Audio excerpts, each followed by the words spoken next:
Olá, meus queridos irmãos, minhas queridas irmãs, a paz. Começa agora o 6º episódio do podcast DBD em Foco, onde vamos falar hoje sobre o tema da lição de número 6, intitulado A Desconstrução da Masculinidade Bíblica.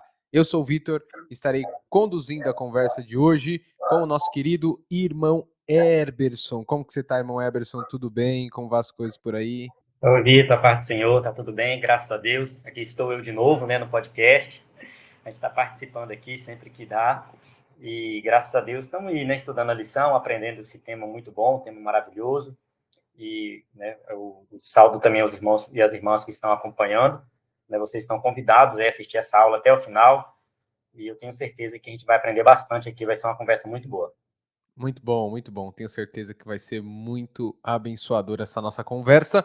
Antes de mais nada, eu tenho que dar alguns recados para vocês, tá? É sempre importante a gente dar esses recados, porque tem irmãos e irmãs que estão acompanhando a gente pela primeira vez, vendo esse podcast, esse vídeo pela primeira vez, né? Então é importante a gente trazer sempre essas informações. Primeiro recado, eu tenho que te dizer que a lição de subsídio, comentando tópico por tópico da lição, já está disponível aí no canal do EBD em Foco, tá? Então o irmão Eberson comentou todos os tópicos da lição, destrinchou bastante tudo que o comentarista trabalhou ali, fez uma apresentação com os slides, mostrando os tópicos, então você pode conferir esse vídeo, tá? Nosso canal do YouTube, o link vai estar aqui abaixo, se você estiver vendo pelo vídeo do YouTube, ou se você estiver vendo pelo Spotify, o link estará abaixo para você ser direcionado e assistir esse vídeo completo, tá bom? Aqui a gente vai hoje nesse podcast fazer uma conversa, trazer e destacar temas mais importantes para a gente refletir sobre a lição. O comentário completo você pode conferir nesse vídeo. Segundo recado é que aqui no EBD em Foco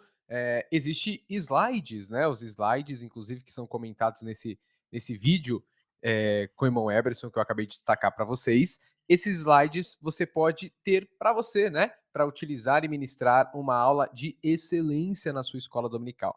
Então, você pode adquirir esses slides sendo assinante aqui do EBD em Foco, tá? E ter acesso a vários subsídios, vários cursos, vários materiais e principalmente esse slide para você poder utilizar na sua classe, na sua sala de aula. Esse slide ele é fiel à lição, tá? Todos os pontos da lição vão estar nesse slide com imagens de qualidade e você vai poder utilizar em uma maneira visual de ministrar e ensinar aos alunos. Então, se você tem interesse nesses slides, também a gente vai deixar aqui abaixo o site www.ebdinfoco.com para você conhecer, tá?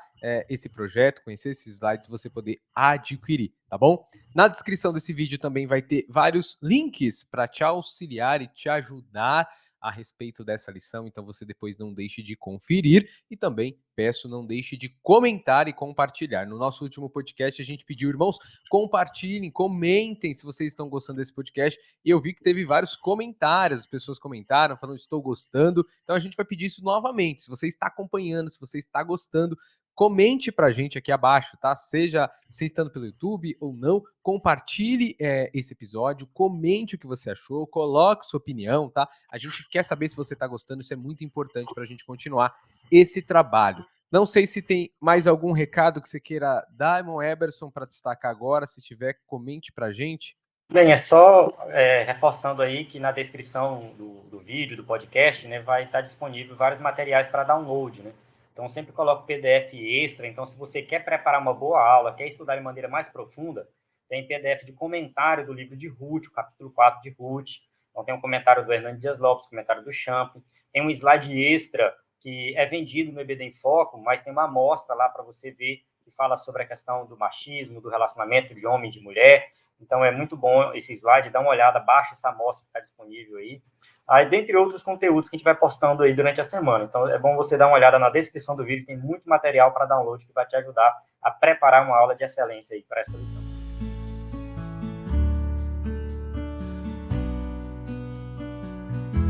Vamos então para as nossas perguntas de hoje, nossos comentários. A gente vai destacar alguns pontos, vamos ter uma conversa aqui.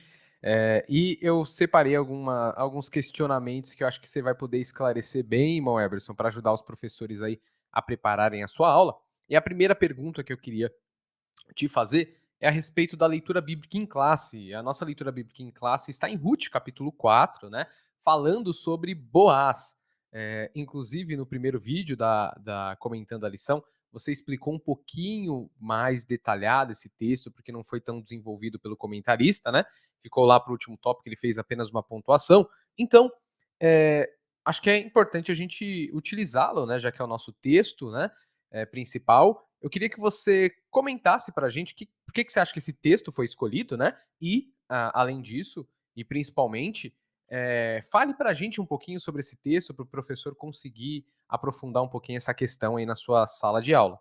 Bem, então, nessa lição, o escritor da revista inverteu um pouco a ordem dos tópicos, né? Sempre ele pega a leitura bíblica em classe e explica no primeiro tópico, né? E depois desenvolve o tema no segundo e no terceiro tópico. Dessa vez ele fez diferente. Ele desenvolveu o tema no primeiro e no segundo e deixou a leitura bíblica para o terceiro. Eu, particularmente, achei uma escolha muito sábia, porque, nesse caso, ele realmente foi necessário, assim, ele explicar realmente o que é a masculinidade bíblica, né? É um tema que não é muito ensinado das nossas igrejas, que quando é ensinado, às vezes é ensinado da forma errada. Então ele primeiro desenvolveu e resolveu mostrar Boaz como um exemplo de um homem que realmente cumpre, né, o seu chamado, o seu propósito, né, no reino de Deus, né, de maneira geral. E eu gostei desse exemplo. Na verdade, nós poderíamos ter vários exemplos ali, né? Além de Boaz, sei lá, a gente poderia citar Josué, né? Josué tem um exemplo também de um homem que cumpriu um papel de liderança, né? Aquela fala dele, eu e minha casa serviremos ao Senhor. Então, mostra também ali um homem que soube guiar a sua família. A gente tem exemplos inúmeros, né? Aí na Bíblia, poderíamos citar aqui os patriarcas, enfim. Né? E nós poderíamos citar também Jesus, né? Jesus também, Paulo também. Então, são exemplos bíblicos aí de homens que deram exemplo para nós. E colocar Boaz ali, eu achei bem interessante, porque essa história, quando ela é estudada de acordo com o contexto em que aconteceu, ela realmente é muito impactante. É uma história de amor muito grande e tem algo assim para ensinar para a gente.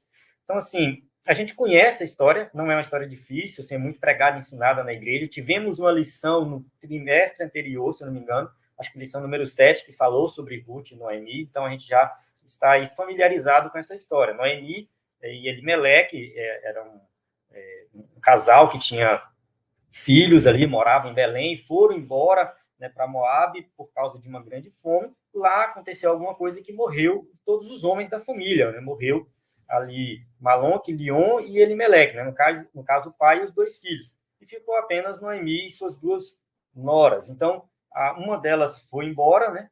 Acho que é Ofra o nome dela, e a outra resolveu acompanhar Noemi. Então, Ruth resolve acompanhar Noemi e ela vai com Noemi, né, para Belém, volta para a terra de Israel. E isso é algo assim bem emblemático, porque, primeiro, Ruth era uma mulher estrangeira, então já era difícil para ela ali. Então, assim, uma mulher estrangeira, para alguém de Israel se casar com ela, era bem difícil. Por mais que ela fosse uma mulher virgem, tal, já seria bem complicado ela encontrar alguém que casasse com ela. Segundo, ela já tinha sido casada, então já era mais problemático ainda para aquela cultura. Hoje, às vezes, é difícil, né? Às vezes, uma mulher que já foi casada, às vezes tem filho, é difícil para casar de novo. Enfim, não é que seja muito difícil, mas tem vários homens que falam, não caso com essa mulher, porque essa mulher já foi casada. Então, assim, e naquela época isso era talvez um pouco pior, né? E, enfim, ela era pobre, né? Ela não tinha condição financeira. Quando elas retornam ali, no caso, Noemi retorna, né? E Ruth vai pela primeira vez ali para Israel, eles vivem numa pobreza muito grande. E ela recorre aos campos, né? Aos plantios, às plantações, que quando a colheita era realizada, às vezes caía alguma coisa, né? Nesse processo, né? Ficava algo para trás, e Deus já tinha falado lá na lei que o que caía não deveria ser recolhido de volta, tá? Deveria ficar para os pobres da região, no caso, o estrangeiro, a viúva, o órfão. Então, a gente tem ali Ruth, né, no caso, pegando isso que está caindo. Né? Não é que seja o resto, mas é no processo de colheita ficava muita coisa para trás. Então, a ordem divina é que aquilo ficasse para ajudar essas pessoas. E foi assim que ela encontrou um meio de sobreviver, né? E ali ela conheceu o Boaz. A Boaz era dono do campo, e ali a gente começa a perceber, né, Boaz agindo como um homem que cumpre o seu chamado no plano de Deus, no plano divino, na criação, tá? Porque ele respeita ela como mulher. Em momento algum ele trata ela mal, em momento algum. Primeiro, ele respeita ela como ser humano. Né? Começa por aí. Ele não faz distinção de ser mulher, de ser estrangeira, respeita ela como ser humano, né? E respeita ela como mulher. Ele mostra até uma preocupação dela, assim, dela ser violentada. Aí tem essa preocupação, porque acontecia naquela época. A gente pensa que o povo de Israel era tudo. Não, o povo servia a Deus, todo mundo servia a Deus. Não, acontecia estupro em Israel também. Então ele tinha essa preocupação: olha, cuidado para você não ser violentado, já orientei meus homens. Então ele tem esse cuidado com ela, levando em consideração que é uma mulher, respeita ela em todos os aspectos. Ele destaca o que ela fez em prol da sogra dela, né? No caso, olha, você fez algo extraordinário, parabéns pelo que você fez, você abandonou a sua família, seus pais, o seu país, a sua nação, e seguiu a sua sogra, né? Veio com ela para cá. Então, assim, ele destaca o que ela faz de importante, que ela fez, o bem que ela fez, né? Destaca esse bem que ela fez, valoriza a atitude dela. Então, a gente vê um homem que valoriza a mulher, valoriza a atitude da mulher. A gente vê por aí muitos homens que vivem menosprezando a atitude das mulheres. Só pelo fato de ser feito por uma mulher, às vezes não é destacado. Eu estava acompanhando o Campeonato Mundial de Natação. Apesar de não praticar natação, mas eu gosto muito, então eu estava acompanhando o Campeonato Mundial. E aí o narrador falou algo interessante da Kate Ledecky, né? Que é uma nadadora norte-americana, que ela conquistou mais medalhas do que o Michael Phelps em campeonatos mundiais. E não tem o destaque que Michael Phelps tem, entende? Parece que o feito de uma mulher não tem o mesmo peso de um feito de um homem, né? Então, assim, a gente vê o pessoal falando do Michael Phelps, a mídia toda, reportagens e no caso, documentários, entrevistas, e eu não vejo a mesma coisa com a Kate Ledecky, entende? E ela ainda vai conquistar muito mais ainda. Então, assim, a gente vê que nos dias de hoje acontece isso, né? O feito de uma mulher muitas vezes é minimizado só pelo fato de ser uma mulher. E muitas mulheres vivem isso na pele hoje em dia. E ali estava, no caso Boaz, ele enfatizando o que ela fez e reconhecendo, né? É muito importante aquilo ali, né? E aí entra a questão do resgate. Eu não sei se tu quer complementar alguma coisa aí, Vitor, até agora, senão eu Não, vou me não. alongar aqui. É, uma dúvida que eu sempre tenho, eu acho que você colocou bem, é a questão do. E eu acho que a gente pode até aproveitar e comentar isso. É a questão que você colocou sobre não desprezar a mulher por ela ser mulher. E muitas vezes as mulheres sofrem por ser mulher, a pessoa não dá crédito por ser mulher. Só que você tocou num ponto que eu acho interessante, que é a questão até nas questões esportivas agora. A gente teve o Campeonato Mundial de Futebol, a Copa do Mundo de Futebol Feminino, né? E esse debate entra muito, né? E eu percebo duas coisas que eu acho que é interessante que pegue esse tema da ideologia que a gente vai tratando. Tem duas coisas interessantes. Uma é, uma mulher não deve ser desprezada porque ela é mulher, ser diminuída porque ela é mulher. Isso é um ponto. Só que uma outra coisa que eu percebo é, como acontece, por exemplo, no futebol. Quando começa o futebol masculino, qual é a tradição que, por exemplo, tem o futebol masculino no nosso país? Né? Há quantos e quantos anos e quantas campeonatos de futebol masculino foram assistidos ao longo da história, as pessoas acompanhando, né? Aí eu vejo que existe um discurso, muitas vezes, que vocês não querem acompanhar o futebol feminino ou não dão destaque para o futebol feminino, porque é feminino. Aí eu sempre coloco assim, não, calma. Uma coisa não tem necessariamente a ver com a outra. E você citou o tema da natação, não acompanho natação, não sei como isso acontece, mas às vezes eu vejo isso. Essa grande questão. Muitas vezes não existe quando não se trata de questão de menosprezo por ser mulher, né? Às vezes eu vejo a tentativa de discursos, ideologias tentarem valorizar uma coisa e impor uma coisa que você fala, não, eu não gosto, não é porque é mulher ou porque é homem, a questão não é essa. Se você assiste o futebol masculino, quem tem apto a assistir, você vê que o jogo é diferente, né? A velocidade do jogo é diferente, né? O estilo do jogo é totalmente diferente. Eu gosto de basquete, sempre acompanhei basquete. Quando você assiste um jogo de basquete masculino e assiste um jogo de basquete feminino, tem diferenças. E desde pequeno eu sempre assisti jogo de basquete masculino. E percebo diferenças. Agora, esses casos não necessariamente é uma diminuição da mulher. Agora, como você está retratando no texto de Boaz, né? De valorizar, não desprezá-la por ela ser mulher, eu acho que essa é a grande questão. E eu acho que hoje o debate ele fica meio nessa briga, às vezes, e o que seria o valorizar a mulher e quanto a diminuir na mulher, eu acho que a lição vai tocar nesse assunto, né? Mas eu queria fazer essa pontuação porque eu acho interessante. Às vezes existe uma coisa que está na história, uma tradição que está aí, e as pessoas acompanham. Não necessariamente você fala assim, não, você tem que gostar do mesmo jeito, ou você estaria valorizando a mulher. Não necessariamente isso. Agora, desprezar uma mulher por ser mulher, aí é outra coisa. Isso daí não deve ser feito jamais, né? Porque nesse caso do futebol, né, aqui a universidade colocou como ponto facultativo no dia do jogo das mulheres. Aí eu dei aula. Uhum. O último jogo, né, o jogo contra a Jamaica. O jogo terminou 9, minha aula começou 9h10. Aí o pessoal, porque tu deveria liberar e tal. Eu falei, gente, é o seguinte, não adianta, não é porque é o jogo das mulheres. É porque é outro esporte, entende? É outra Uhum. tradição. Uhum. Não tem, Exatamente. tipo assim, o Brasil não tem tradição no futebol feminino, ponto. Não é porque é mulher. Eu até acho bonito o futebol feminino, eu acompanho e eu acho muito bonito. Só que, assim, é outra tradição. A seleção feminina nunca ganhou uma Copa, nós não temos um campeonato interno forte feminino. Começou agora os investimentos por pressão, né? Os Uhum. times agora são obrigados a dar uma verba para o esporte feminino, no caso, para o time feminino. Então, assim, a tradição vai ser estabelecida a partir de agora. Até o momento, a gente não tem uma tradição no futebol feminino. Então, não é questão de, tá menosprezando a seleção pelo fato de ser mulher. Não é isso. Realmente, o pessoal entra no discurso ideológico aí e mistura as coisas. Agora, no caso, uma comparação, tipo Kate Ledeck e Michael Phelps, os dois são norte-americanos, os dois têm uma tradição, né, igual, Uhum. entende? E um Perfeito. tem mais visibilidade do que o outro. Então, ali dá para fazer uma comparação. Agora, assim, voltando, né, para o caso de Boaz, só para a gente encerrar aqui, tem a questão do resgate que acontece ali. O escritor da revista, eu acho que ele comete um pequeno deslize, porque o resgate ali não é com Ruth, tá? O resgate é a terra que pertencia a Elimeleque. E eu vou explicar novamente, eu expliquei no meu primeiro vídeo, eu vou explicar novamente.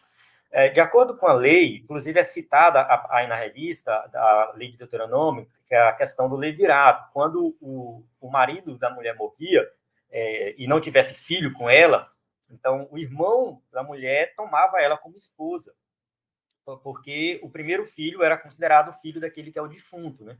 Então, só que aí no caso de Ruth não tinha mais condição. Noemi mesmo fala, mesmo que eu tivesse condições de ter mais um filho, vocês iam ter que esperar ele chegar na idade.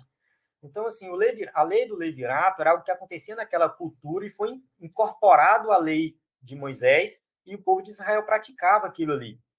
Mas não tinha como mais valer isso para Ruth. Então, Ruth não tinha mais obrigação de casar com um parente próximo, como o escritor da revista deixa entendido ali.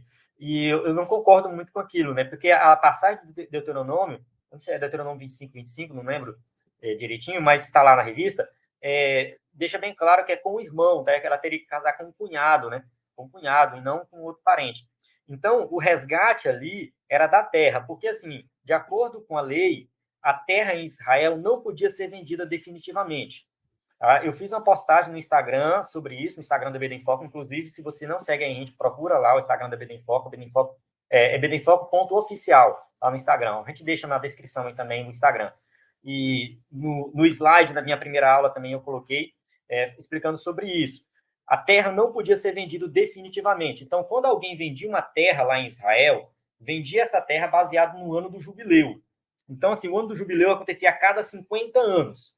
Se a pessoa vendesse a terra faltando 20 anos para o ano do jubileu, o valor da terra era 20 colheitas. Ou seja, eu compro a terra por 20 colheitas.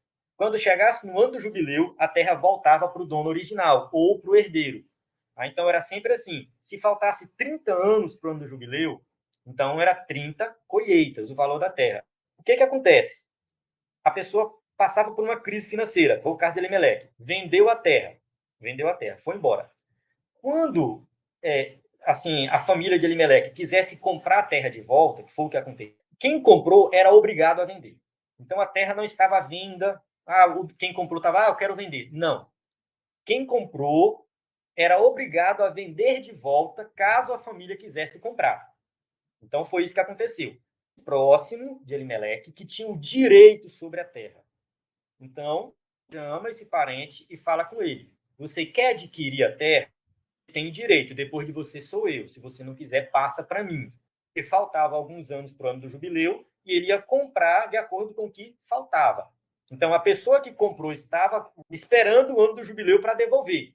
E o parente resgatador, né, no caso, o resgate era quando um parente próximo comprava a terra e devolvia para a família. Então, esse parente próximo ia resgatar essa terra antes do ano do jubileu. E aí, Boaz faz uma jogada. Ele coloca Ruth no pacote. Boaz agindo como um homem de verdade. Né? Boaz falou, não, então eu compro a terra. Então, ele comprou a terra e casou-se com Ruth. Casou-se com um estrangeiro, uma mulher que já havia sido casada, assumiu ali, né, um relacionamento sério com ela e Deus abençoou. Entrou na genealogia de Jesus. Né? No caso, Ruth é bisavó do rei Davi. Né? Então, assim, é uma história muito bonita, muito importante, mas que mostra realmente como que um homem de verdade deve agir. Né? E ali a gente tem Boaz como esse exemplo, né? Exemplo de homem, um bom administrador, né? Um homem fiel a Deus, um homem que respeita as mulheres, que valoriza as mulheres e que ali, em momento algum, ele menosprezou Ruth, mas realmente valorizou tudo que ela fez. Então, o professor da escola dominical já tem aqui um panorama legal sobre a lição, entendeu por que foi utilizado Boaz, né? Nessa leitura bíblica em classe, e também tem alguma pontuação que é interessante para eles comentarem na classe a respeito do que significava isso e pegando esses exemplos de Boaz. Uma segunda pergunta que eu queria te fazer, Moeberson, é que na lição é dito quais são os aspectos da masculinidade bíblica que o comentarista coloca, que esses aspectos é ser provedor e protetor. Então, a gente vê, de certo modo, isso já em Boaz, né, na descrição que você fez, né, mas ele tinha acabado de falar um pouquinho sobre a criação, sobre Gênesis, sobre, né, Adão e tal, e ele faz referência que a masculinidade bíblica é ser provedor e protetor.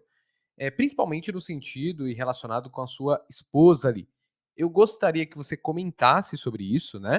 O que significa o homem, né? A masculinidade bíblica está ligada a ser provedor e protetor, mas também, quando você comentar isso, eu fiquei pensando, quando ele descreveu, né? Nas exceções, né? Eu sempre coloco aqui as exceções porque eu acho que é interessante. Às vezes você está dando aula lá na classe, eu fico perguntando se tem um varão lá na classe que não sei quantos anos tem, mas ele não casou, né? Ele não é casado, não tem esposa, é viúvo, não sei, né? Os homens que não se casam, eles deixam de ter a masculinidade bíblica? Explica pra gente.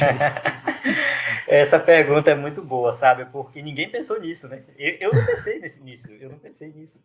Eu não sei se algum comentarista aí da lição aí do YouTube pensou nisso, os irmãos que assistem vários comentários no YouTube, ver se alguém comentou sobre isso, né? Como é ser, né, homem de acordo com a Bíblia e não ser casado, né?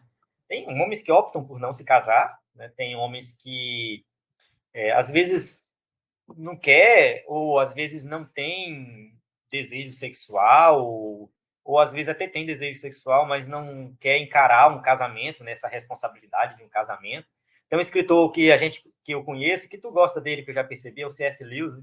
Uhum. Ele não se casou, na verdade ele chegou a se casar lá com 50 e poucos anos de idade, né, com a Sim, sim. Joy, parece que ficou acho que 2, 3 anos casado, um negócio meio confuso ali, mas ele optou por não casar, né, C.S. Lewis, por exemplo, não tem filho, né, então, que é uma pena, né, seria interessante, mas realmente acontece muito na igreja, tá, é mais comum do que se imagina, né, mas o fato de não ser casado não significa que ele não vai exercer a verdadeira masculinidade bíblica. Primeiro, o homem não é casado, mas o tempo todo ele está se relacionando com mulheres, seja com amizade, seja com a mãe dele, seja com a irmã, seja na igreja, seja no trabalho, seja onde for. Então, como um homem, né, que realmente exerce a masculinidade bíblica, ele vai respeitar as mulheres em todos os aspectos. Ele vai ter um respeito pelas mulheres, né, não vai ficar jogando piadinha, não vai ficar minimizando as mulheres. Então, começa por aí. Né? Segundo, apesar dele não ter uma família, ele é uma pessoa que precisa aquilo que a Bíblia propõe lá no início, que Deus propõe para Adão. Você vai cuidar, né, no caso do jardim, ele tinha que lavrar e proteger, né? Tem Uhum. essas duas coisas. Então, assim, isso está relacionado à criação como um todo. Né? Então, assim, o homem vai levar isso para a vida dele como um todo. Diante de tudo que Deus criou, o meu papel é usar isso em prol do bem. Eu vou trabalhar. No caso, Adão ia lavrar, cuidar da terra. No caso, você vai trabalhar no seu trabalho. Então, um homem que exerce a masculinidade bíblica, ele tem um trabalho. Ele não pode ser um homem preguiçoso. Ah, eu não tenho família para sustentar. Então, ó, tô nem aí, eu vou ficar sem trabalhar mesmo, vou ficar à toa, não vou estudar, não vou exercer uma profissão, eu quero viver de boa. Não, tá errado. Apesar de você não ter uma família para sustentar, o trabalho dignifica o homem. O trabalho foi criado por Deus antes da queda. Há um erro muito. O trabalho surgiu após a queda, e não foi. Foi antes da queda. Após a queda, o trabalho se tornou algo cansativo. Mas antes da queda, ali da criação. Então, o homem, mesmo solteiro, se ele bíblica, ele tem que trabalhar com dignidade, com honestidade, entende? Ele tem que cuidar da criação, ele tem que cuidar do meio ambiente, ele tem que cuidar, né, enfim, de tudo. E dentro da igreja, ele vai exercer também ali, né, um papel de líder também dentro da igreja. Ele vai estar disposto a liderar um conjunto de adolescentes, um conjunto de jovens, não sei, ele tem que participar ativamente exercendo liderança. Aí eu acho que é nesse sentido. Então, independente se ele é casado ou não, o papel que ele exerce é esse papel de cuidar, de liderar, né, de prover, de ser o provedor. De alguma forma, ele tem que participar ativamente da criação nesse sentido. E esse proteger entra junto, né? Ele não precisa necessariamente. A gente pode trazer isso para o aspecto do casamento, né? Porque quando você vê o texto da criação ali, tem essa relação de Adão e Eva, então esse provedor, esse protetor. Mas você trouxe aqui para a gente um aspecto que eu acho que é interessante considerar, que vai para além disso, né? Eu acho que é isso que precisa ficar sendo destacado, né? O que se resume à masculinidade bíblica? Se a gente disser, se resume ao homem ter que trabalhar e bancar a mulher e protegê-la, será que é só isso que a Bíblia fala, né? Então acho que quando você a gente até trouxe esse questionamento, né? Se o homem não casou e etc. E tem vezes que a gente fala disso e tem pessoas que ficam assim, não, mas a Bíblia diz que o homem tem que casar, tem que gerar filhos e tal. E quando a gente fala aqui, ninguém está fazendo uma apologia aos homens não casarem, não terem filhos, né? Não é nada disso, né? Se não existem homens e mulheres casando e não tendo filhos, aí a humanidade acaba, né? Não é isso que. Mas a gente não pode esquecer das exceções, né? Existem exceções, tem casais que se casam e não podem ter filhos, isso acontece, e vários outros casos. Então, eu acho que é interessante os professores pensarem nesse provedor e protetor aí, quando estiver dando aula, pensarem, né, que existem exceções, né? Às vezes a gente fala e tem uma fala dura e a gente esquece de realidade de pessoas, né? Eu acho que sempre é importante destacar isso. Então, na lição foi comentado disso. Só que eu acho que você trouxe um ponto aí, né, do respeito, do trabalho, do envolvimento, e aí a gente pode tocar num tema que sempre aparece, né, que eu acho que vale ser pontuado, que você já está trabalhando desde a hora que você comentou sobre a leitura bíblica em classe, que é o tema do machismo, né? A primeira pergunta que eu te faço, você acha que existe machismo dentro da igreja, esse problema existe, e a Bíblia, ela legitima ou não legitima isso? Porque muitas vezes as pessoas pegam um texto do Paulo, né, por exemplo, a mulher ser submissa ao homem, ele fala, opa, é isso, e aí será que não existe o machismo? Explica pra gente um pouquinho sobre esse assunto. Tá, vamos lá. Eu acredito, eu defendo a ideia, né, que o machismo ele é um problema do pecado, tá? Ele veio junto com a queda. E, assim, eu digo também que a Bíblia não é machista. Eu vou desenvolver isso aqui durante essa minha resposta, tá? Daqui a pouco eu vou mostrar aqui o slide, inclusive o slide extra que eu citei no começo, eu vou mostrar um pouco dele. O machismo não é bíblico, a Bíblia não defende o machismo, e a gente precisa saber fazer a interpretação correta. A gente sabe, assim, que existem inúmeras interpretações das escrituras, tá? E pode ser sim que exista por aí alguma interpretação machista da Bíblia. Muitos vão pegar os textos bíblicos e vão apresentar ali uma interpretação que coloca o homem como superior e a mulher como inferior.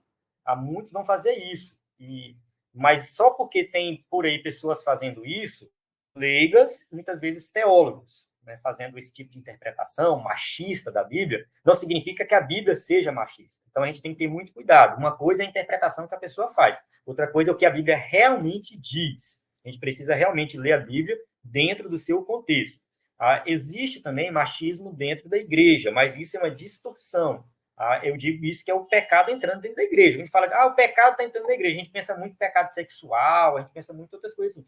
Não, o machismo é um pecado que entra dentro da igreja. Piadinhas machistas, atitudes machistas, inclusive de maridos dentro de casa, humilhando a esposa, porque acha que é superior e tal, e diz que a Bíblia legitima isso. Que ele Então, isso manda é em errado, casa, isso é ele manda, a pecado. mulher tem que ficar quieta e ponto, acabou. E...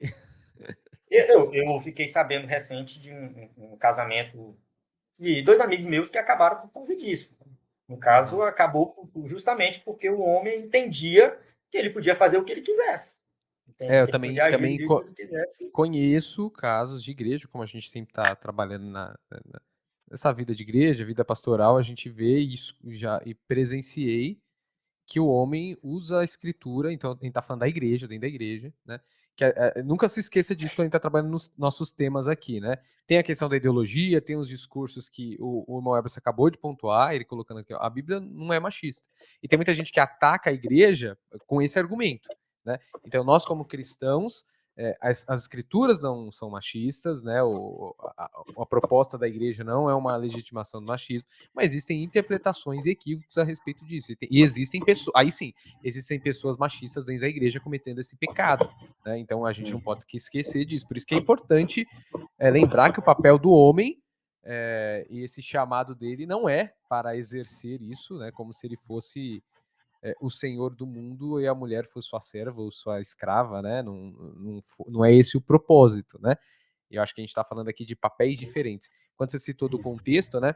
Muitas pessoas acusam a igreja disso. Você vê a escritura é muito machista, patriarcal, tal. Só que você faz um pouquinho de leitura contextual, você fala, poxa, né? Você queria que a mulher trabalhasse naquele trabalho pesado que existia. Você vê, na verdade, você vê o contrário quando você olha o texto no seu contexto. Você fala, o homem ele está provendo e protegendo ela de um risco que ela poderia cometer, né? De um trabalho braçal que ela poderia vivenciar, de vários sacrifícios que ele a livra de passar, né? Para ajudá-la, para né, agora que pode ter, ao longo da história existiu pessoas assim como existe hoje que são machistas. Isso é uma outra questão que a gente trabalha e trata como pecado, né, Moebers? Assim, o machismo sempre vai existir, então tem épocas diferentes que ele vai aparecer de maneira diferente, né?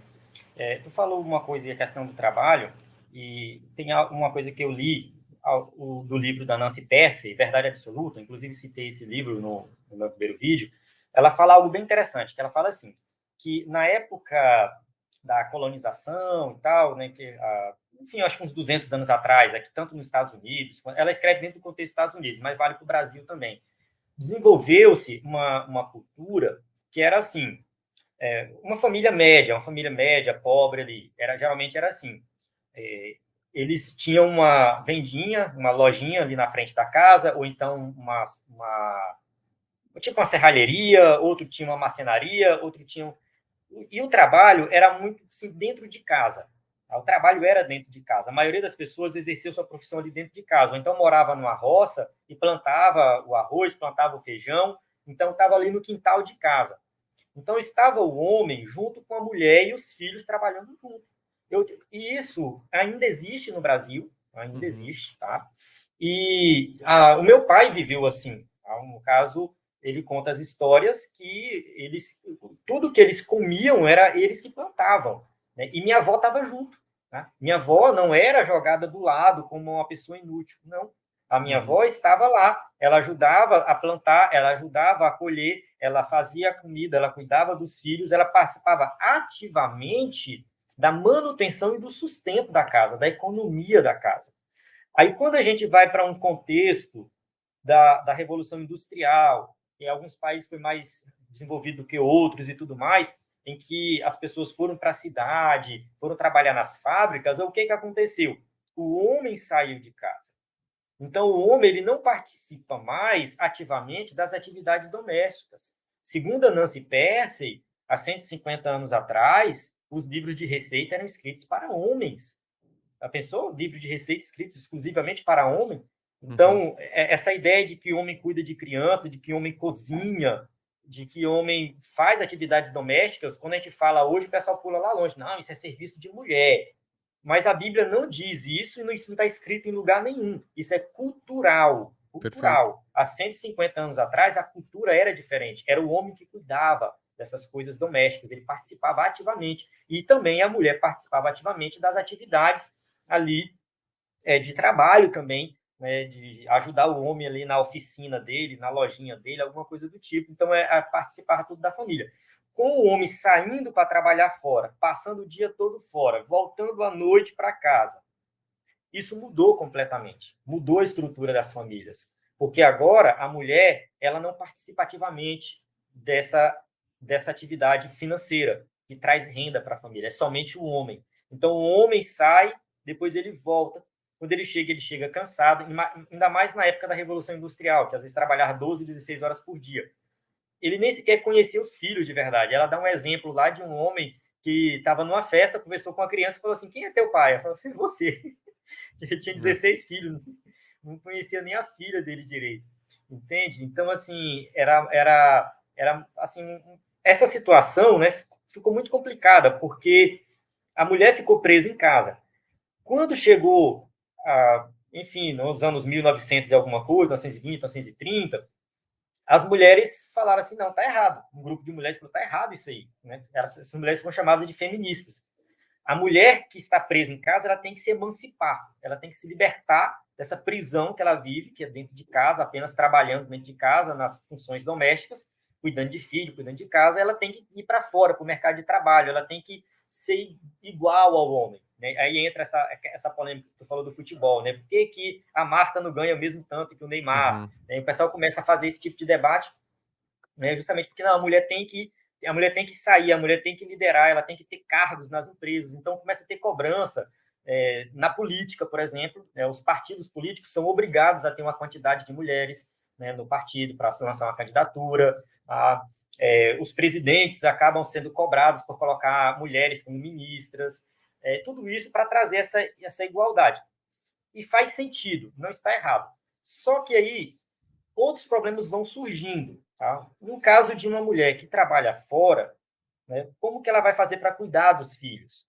Então é complicado. Tá? Realmente é uma situação bem complicada, porque tem a licença maternidade, mas depois essa licença acaba, passam uns meses ali, a mulher já tem que voltar a trabalhar, aí tem que contratar babá. Então o filho acaba, né, os filhos são criados muitas vezes longe do pai e da mãe.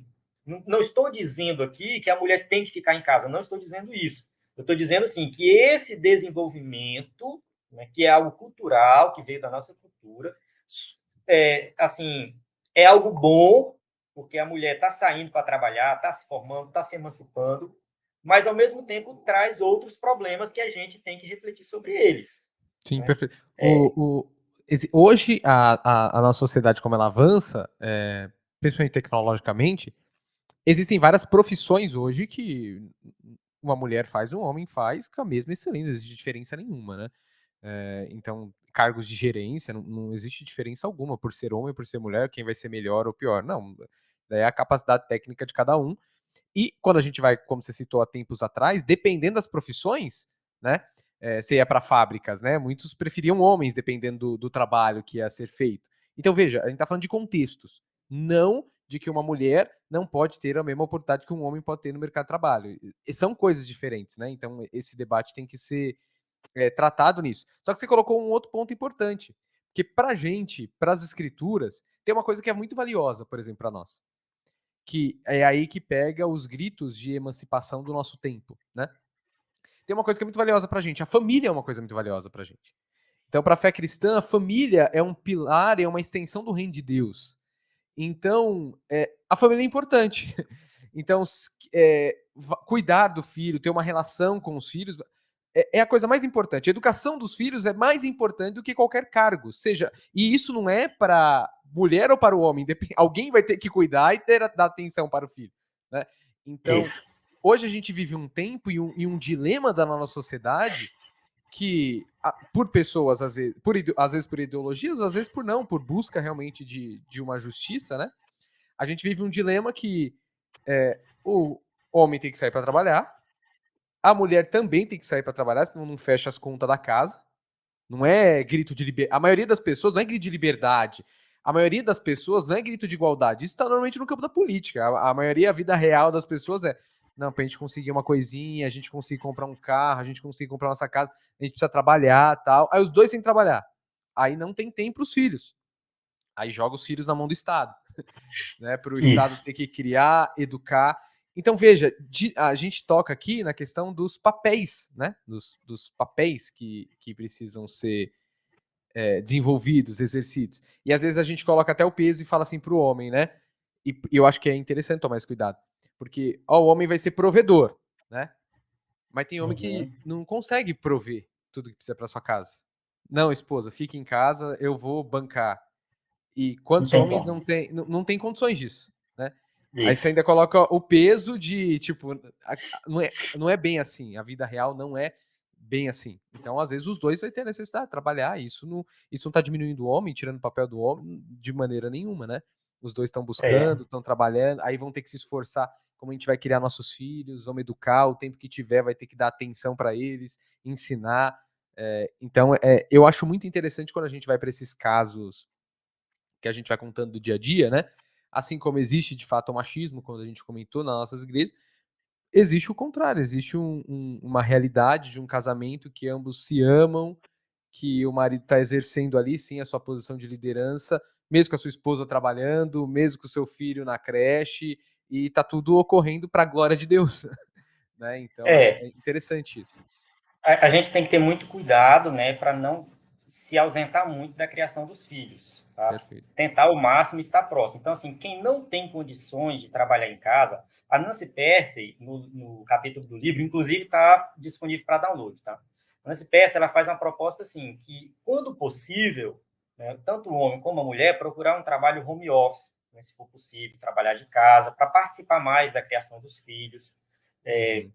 Enfim, ela alerta nesse sentido, entende? Tipo assim, gente, se preocupem com isso, se preocupem com a participação do lar. Ao marido, né, quando estiver em casa, que ele também faça atividades domésticas, que ele saiba, né, como que está o seu filho, cuidar do filho, enfim, participar também das atividades domésticas. E eu até comentei com minha esposa esses dias que o meu propósito é, o ano que vem, eu pegar uma licença do meu trabalho, eu sou professor, pegar uma licença e fazer uma atividade mais em casa, para eu ficar mais tempo em casa, para eu ficar mais próximo do meu filho. Ela falou, se tu fizer isso, eu quero também. Não sei, tu vê aí, mas eu quero fazer isso. Sim. Então, assim, eu tenho vontade de fazer isso para eu ficar mais em casa. Então, é claro, isso não é possível para todo mundo, é contexto diferente para cada um, mas a gente não pode negligenciar o nosso papel dentro de casa na criação dos filhos, tá? E, enfim, eu acho que a gente entrou aqui, foi saindo um pouco, mas tu tinha falado sobre machismo, né? Eu quero voltar a falar um pouco sobre machismo e eu quero mostrar aqui o slide. Eu acho que se encaixa bem nessa hora, né? Não sei se Ótimo, ótimo. Eu tinha até uma outra pergunta, acho que você pode emendar já e tratar, porque você vai falar sobre batismo, porque as escrituras vão dizer, né, que o homem o cabeça da esposa, né, e muitas pessoas usam esse texto e até entendem isso, e até muitas mulheres entendem isso como machismo, né? Então, a grande questão é, a Bíblia não legitima o machismo, mas será que o homem ser cabeça, ser líder, não caracteriza aí o machismo? Qual que é a diferença disso, tá? Aí eu vou colocar o slide aqui para você poder comentar. Tá. Esse slide é um slide extra que a gente tem aí na Vida em Foco. Eu já usei ele para ministrar na igreja, para jovens, né, falando sobre essa questão de homem e mulher. Pode até aumentar, né, a tela dele para quem não está no YouTube ver, né, a apresentação. Eu vou colocar aqui. Tá? Aqui não é a capa dele, tá? A capa dele inicial é essa aqui, ó. Homem e mulher, igualdade e complementariedade. Tá? Então, esse slide aqui, você pode adquirir ele separado em DVD em Foco. Então, aqui tem uma passagem bíblica, que é a passagem de Efésios, né? Que coloca aqui, né? Mulheres, sujeitem a seus maridos. Tá? Então, aqui, pois o marido é o cabeça da mulher, o que o Vitor acabou de falar. A gente vai explicar isso aqui com detalhes aí. Então, aqui, eu vou avançar aqui para chegar na parte que eu quero, Por exemplo, né, que é a questão do machismo. Então, o machismo é um pecado, algo que foi desenvolvido na humanidade, não é algo bíblico. A Bíblia não vai apoiar o machismo. Eu vou citar aqui algumas injustiças do machismo. Por exemplo, Uhum. a Mary Shelley, que foi a escritora desse livro Frankenstein, é um livro conhecido, tá? Tem filmes por aí do Frankenstein, foi publicado em 1818. Eu assisti o filme que conta a história dela, dei uma lida também na história dela, e assim, quando ela escreveu esse livro, foi publicar, o pessoal não acreditou que uma mulher poderia escrever um livro assim, que é considerado um livro de terror, né? Nem é tanto terror assim, eu já li esse livro, não é tanto terror, mas o pessoal não acreditava que uma mulher tinha essa capacidade e ela teve muita dificuldade de publicar. O pessoal queria que ela publicasse no nome do marido dela. Então, assim, com muita luta, ela conseguiu publicar com o nome dela, o marido fazendo um prefácio, tá? Que é o Percy Shelley, que é um poeta famoso na época. Então, assim, ela sofreu bastante pelo fato de ser mulher, apesar de ter uma escrita de qualidade. A gente tem um caso daqui da Lise Meitner, que descobriu, né, a fissão nuclear, e ela não ganhou o prêmio Nobel, né, por causa dessa descoberta, só pelo fato de ser mulher. Tá? Tem a Rosalind Franklin, que é um caso muito conhecido na biologia, que ela que descobriu o DNA, foi ela que realmente fez o procedimento de descobrir o DNA, mas ela não ganhou, né, o prêmio Nobel, que na verdade foi dado para 2 homens, tá? James Watson, Francis, que foi na verdade 3 homens, né, esses 3 que ganharam o prêmio, e não deram para ela. Então, foi essa imagem que ela analisou e conseguiu explicar essa imagem. A minha esposa já me explicou essa imagem várias vezes, mas consegui entender não. Segundo ela, isso aqui é uma fita de DNA. Enfim, mas aqui foi ela que conseguiu explicar isso aqui e explicou realmente o DNA e ela não ganhou, por isso foi injustiçada pelo fato também de ser mulher. E tem também a Camille Claudel, né, que era uma escultora, mas ela não era reconhecida.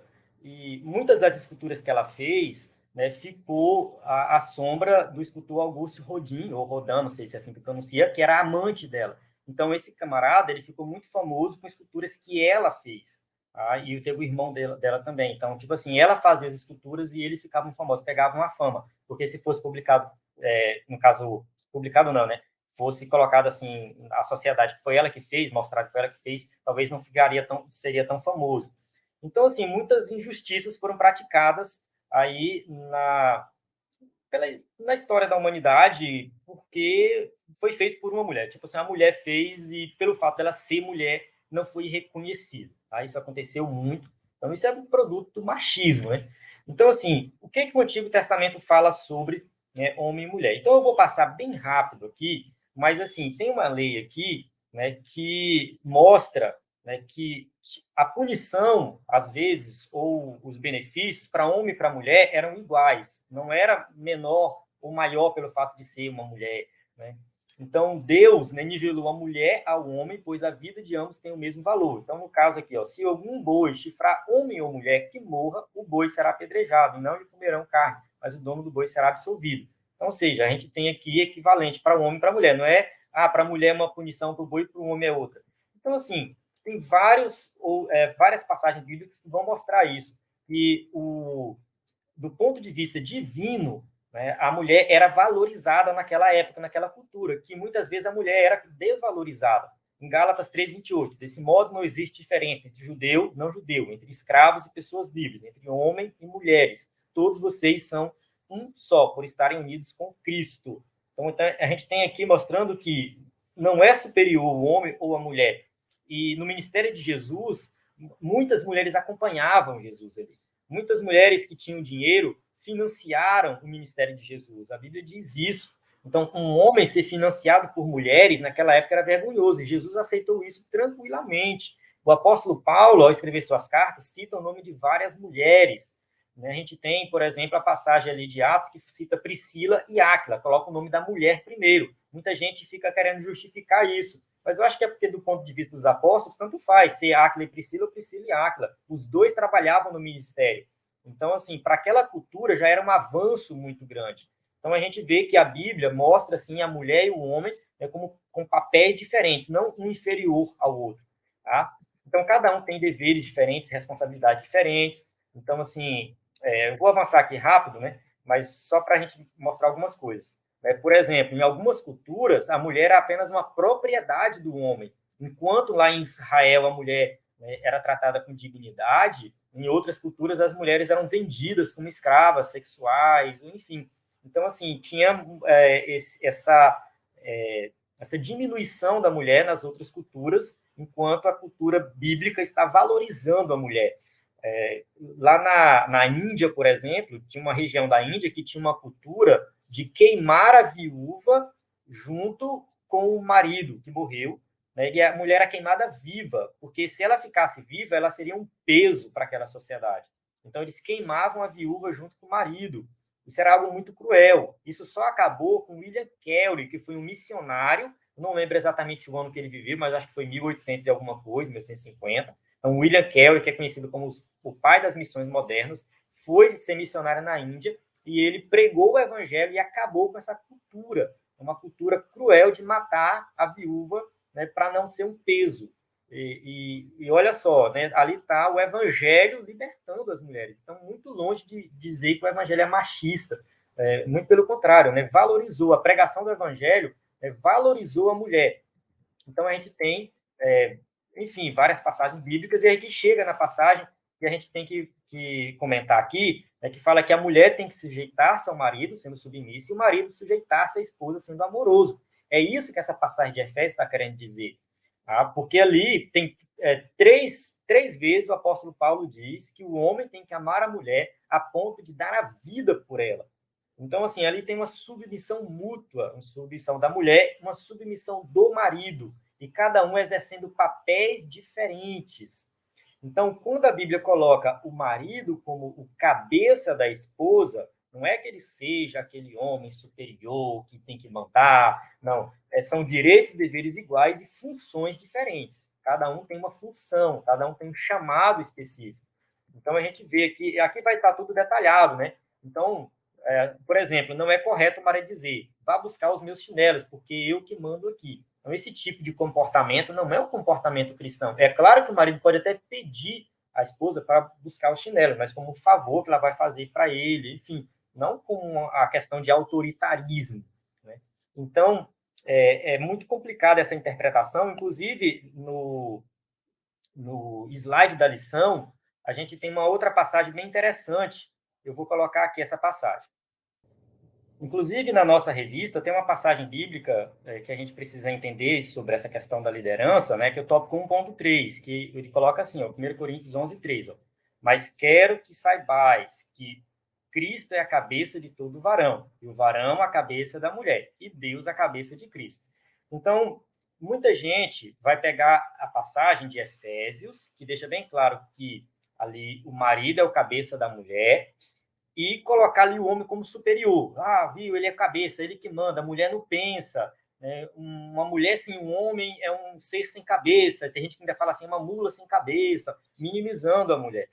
Colocando o fato do homem ser cabeça como se ele fosse superior e a mulher ser inferior. Só que quando a gente vai para essa passagem de Coríntios, fica bem claro que Deus é a cabeça de Cristo. Então, se você aplicar a mesma lógica, a mesma interpretação em que Deus é a cabeça de Cristo, como é que fica? Eu vou até sair aqui da interpretação, vou parar de compartilhar. Vamos lá, vamos voltar aqui. Só nós dois. Como que fica isso?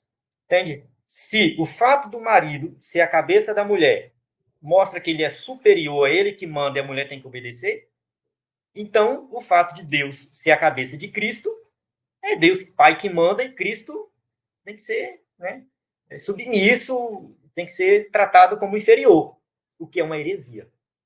É uma heresia, porque de acordo com as escrituras, Pai, Filho e Espírito Santo são equivalentes, são iguais em essência, em poder, não tem diferença nenhuma. A gente coloca aqui, no caso, Paulo coloca aqui, o Pai como cabeça de Cristo, porque no plano de salvação, cada um tem uma função diferente, uma função distinta. Isso é chamado de economia do plano de salvação, é um outro tema mais teológico, da teologia sistemática. Então, assim, Deus Pai, ele tem um papel, ele planejou a salvação, o plano de salvação. Deus Filho executa esse plano de salvação. Nesse processo de Cristo se encarnar, morrer na cruz do Calvário, ele se submete ao Pai em amor, em sacrifício, para executar o plano de salvação, mas isso em momento algum inferioriza Cristo. Então, o fato do Pai ser o cabeça de Cristo não significa que o Pai é superior e o Filho é inferior. Então, da mesma forma, aplicando a mesma lógica para o homem e para a mulher, o fato do homem ser o cabeça da mulher, isso não significa que ele é superior e a mulher inferior e tudo mais. Não, não. Eles são iguais em essência, mas têm funções diferentes. Bom, Eberson, para a gente encerrar, eu queria te perguntar o seguinte. Baseado nessa lição que a gente estudou, que a gente conversou, a gente viu alguns temas, inclusive esses slides que, para quem está no YouTube, o Mo Eberson compartilhou, você pode adquirir eles, né? Então, você aí que é assinante do EBD em Foco vai ter acesso a eles. Se você tiver interesse sobre esses slides, tem o telefone do EBD em Foco aqui, também vai ter o site do EBD em Foco para você conferir. Isso vai ajudar você bastante na aula, tá? Mas para a Vitor, gente... só uma Aham. observação. O assinante tem acesso ao slide da lição 6. Aquele slide extra lá, homem, mulher, igualdade e complementariedade, ele é vendido separado para assinante e para quem não é Perfeito. assinante. Tá ótimo, tá ótimo. Então, quem desejar o slide sobre... que traz bastante aspectos, outros textos falando sobre essa complementariedade do homem e da mulher, que vai ser útil não só para essa lição de hoje, mas também para a próxima lição, né, que vai falar sobre, Isso. sobre a mulher. Então, você pode adquirir separado aí com o EBD em Foco, tá? O que eu queria te perguntar para a gente encerrar, irmão Eberson, é sobre, baseado nessa lição que a gente refletiu, a gente trouxe alguns temas aqui, tá? Como que você acha que os homens hoje podem exercer a sua responsabilidade, o seu papel, exercendo a masculinidade bíblica? Pensando nos irmãos e as irmãs da nossa classe da escola dominical, o professor vai estar ministrando para eles. Que mensagem aí prática os professores, os professores podem passar para os seus alunos, né? Para que devem imaginar o homem aí exercendo, como que ele deve fazer para exercer seu papel aí na vida cotidiana? Bem, o homem, a gente fala muito de hombridade, né? Então, o homem tem que ter hombridade. E, assim, o homem, né, para ele exercer o seu papel de homem, ele tem que assumir as responsabilidades. Tá? Então, vamos começar, por exemplo, com o casamento. A partir do momento que o homem se casa, vai colocar aqui o contexto do casamento, tá? Ele assume uma responsabilidade. Então, ele não tem que ficar mais correndo para o papai e para a mamãe. Né? Tem homem que casa e tudo, vai lá para o papai e para a mamãe, para o papai. Não. Você agora vai assumir essa responsabilidade de cuidar da sua família. Entende? Então, começa por aí. O homem que não é casado, mas está namorando, então ele também tem ali que exercer sua hombridade, respeitando sua namorada, ele tem que respeitar os pais dela, ele tem que procurar trabalhar, independente se é solteiro ou casado, exercer, né, a liderança no seu trabalho, vá trabalhar, cumprir aquilo que Deus, né, falou ali para Adão, que serve para todos os homens. Então, essa ideia de você ser o provedor significa que você tem que trabalhar, você tem que realmente exercer sua liderança dentro do lar, né, quem é casado dentro do lar. Então, reforçando aqui, o que significa o homem ser o cabeça, significa que ele é o líder. Dentro da casa, ele é o líder. Eu acho que faltou eu falar isso aí, tá? Mas complementando aqui, a ser o cabeça é ser o líder. Né? Não é humilhar a mulher, não é isso, mas é liderar a família. Vai tudo bem, tá tudo indo tudo bem, então, você que é o líder, está liderando isso. Vai tudo mal? Tem alguma coisa errada? Então, você que é o líder tem que assumir a responsabilidade. Tá? Não fica jogando, porque é culpa do meu filho, que é um irresponsável, porque é culpa da minha esposa, que não presta atenção nas coisas. Não, não existe isso. A culpa é sua, que é o líder. Em uma empresa que tem, por exemplo, um time de vendas ali, e tem o líder do grupo de vendas, quando a equipe de vendas não está vendendo bem, quem é chamado a atenção é o líder da equipe de vendas. Entende? Ele que tem que motivar a equipe. Então, a culpa é dele, a culpa é do líder. Se a equipe não está indo bem, a culpa é do líder. Então, se a família não está indo bem, a culpa é do homem. Então, o homem que tem que assumir a responsabilidade dentro da família, liderar a família. Então, assim, não é como que eu vou ser o provedor se eu não tenho um emprego, minha esposa trabalha?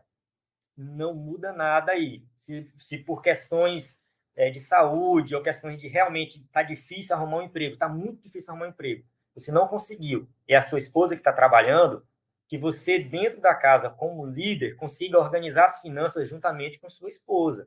Tá? Você não está trabalhando diretamente, mas você consegue organizar, você consegue decidir juntamente com ela. Então, o teu papel como líder é organizar, manter a família unida, tá? E aí, enfim, de maneira geral é isso, né?